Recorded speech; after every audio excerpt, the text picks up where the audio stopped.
আপনি আমাকে মাজার পূজারি ট্যাগ লাগিয়েছেন, জুলুম করেছেন, কিয়ামতের মাঠে এটার জবাব আপনাকে দিতে হবে। আপনি আমাকে ভণ্ড বলেছেন না জেনে, আপনি জালেম, জুলুম করেছেন। আমরা মাজার পূজারি নই, আমরা ভণ্ড নই। আমরা শুরু থেকে এখন পর্যন্ত বলে যাচ্ছি, মাজারের নামে ব্যবসা, মাজারকে নিয়ে রং তামাশা, মাজারকে নিয়ে মেলা, মাজারকে নিয়ে নারী পুরুষের অবাধ মেলামেশা, এটার বিরুদ্ধে ছিলাম, আছি, থাকবো। আর হক্কানি ওলি আল্লাহ জিয়ারত করব, জীবনী আলোচনা করব, উরস করব। ঠিক কিনা কথা বলে? বিভিন্ন টিভি চ্যানেলে এসেছে যে শাহ পরাণের মাজারে সিলেট গান বাজনা বন্ধ করে দেওয়া হয়েছে। কি আপনারা কি মারহাবা বলবেন না অন্য কিছু বলবেন? সাহস করে বলেন না একটু, এত ভয় পাবেন না। শাহ পরাণ আমাদেরকে দোয়া করবেন। মাজার মানে সেখানে দাঁড়িয়ে দাঁড়িয়ে কোনায় কোনায় বসে গাঁজা খাওয়ার জন্য মাজার দেওয়া হয় নাই। ঠিক কিনা কথা জোরে বলেন?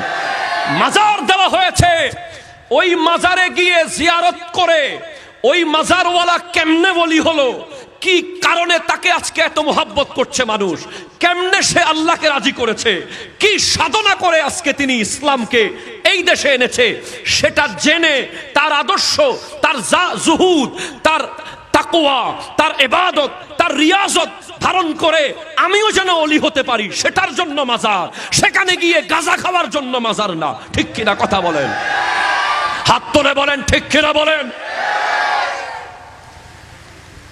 হ্যাঁ, গতকাল একটা ভণ্ডর দরবার ভেঙে দেওয়া হয়েছে।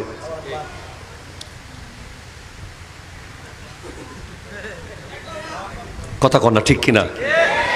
অবশ্যই আমরা খুশি, কিন্তু একটা কথা আছে, দেশে আইন আছে।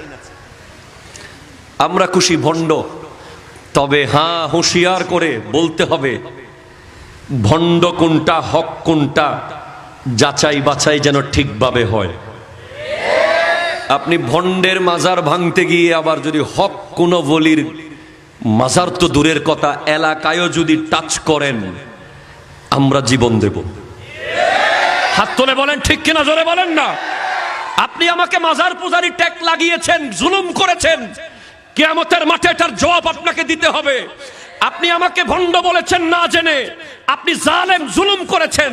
আমরা মাজার পূজারি নই, আমরা ভণ্ড নই। আমরা শুরু থেকে এখন পর্যন্ত বলে যাচ্ছি, মাজারের নামে ব্যবসা, মাজারকে নিয়ে রং তামাশা, মাজারকে নিয়ে মেলা, মাজারকে নিয়ে নারী পুরুষের অবাধ মেলামেশা, এটার বিরুদ্ধে ছিলাম, আছি, থাকবো। আর হক্কানি ওলি আল্লাহ জিয়ারত করব, জীবনী আলোচনা করব, উরস করব। ঠিক কিনা কথা বলেন? বাংলাদেশের কোন হক্কানি ওলির মাজার যদি টাচ করেন, আমরা জীবন দিয়ে দেব। কারণ ইসলাম নদী দিয়ে ভেসে চলে আসে নাই, ইসলাম সাগরের টাইটানিক জাহাজ দিয়ে চলে আসে নাই। ইসলাম কাতাল মাছের পিঠে করে কাতাল শাহ নিয়ে এসেছে।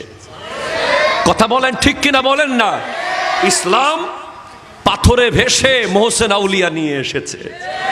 ইসলাম ছুরি মাছের পিঠে বসে বদর আউলিয়া নিয়ে এসেছে। ওই ইসলাম, মদিনার ইসলাম বালখ থেকে শাহ সুলতান বলখি নিয়ে এসেছে। ওই মদিনার ইসলাম ইয়েমন থেকে হযরতে শাহ জালাল ইয়েমনি নিয়ে এসেছে। এই দেশ ধর্মপালের দেশ ছিল, এই দেশ লক্ষণ সেনের দেশ ছিল, এই দেশ বল্লাল সেনের দেশ ছিল, এই দেশ 12 ভূঁইয়ার দেশ ছিল। এখানে ছিল ব্রাহ্মণ, ক্ষত্রিয়, বৈশ্য, শূদ্র। এই হিন্দু দেশে মুসলমান আজ দাবি করছেন, আজ ইসলামের পতাকা পথ পথ করে উড়াচ্ছেন। আজ মসজিদ দেখছেন, আজ মাদ্রাসা দেখছেন, আজ মক্তব দেখছেন। আজ বাংলাদেশের কোরআনে হাফেজ সৌদি আরবে গিয়ে প্রথম হয়ে বিশ্বের মুকুট নিয়ে আসছে। সব কিছুর জন্য আল্লাহর ওয়ালিদের অবদান ছিল, আছে, থাকবে। ঠিক কিনা?